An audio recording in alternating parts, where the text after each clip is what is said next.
I put cat food in my cat trap, the cat's hugger, the cat, and I don't know, they tripped the trap, and they took the cat food.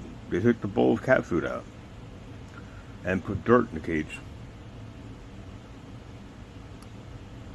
I don't know why people act like that. I have no idea.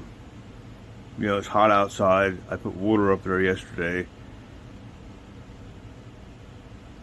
Why are people so mean like that? Why is someone doing that on purpose? It's hot outside. It's a cat. Why do they act like that? Why do people lie to me? Why do people have an attitude around me? Because I have a gift. And why haven't I freaked out yet and taken a gun to these people that act like assholes towards me, like everyone else has done that has been gaslighted? Because of God. That's why.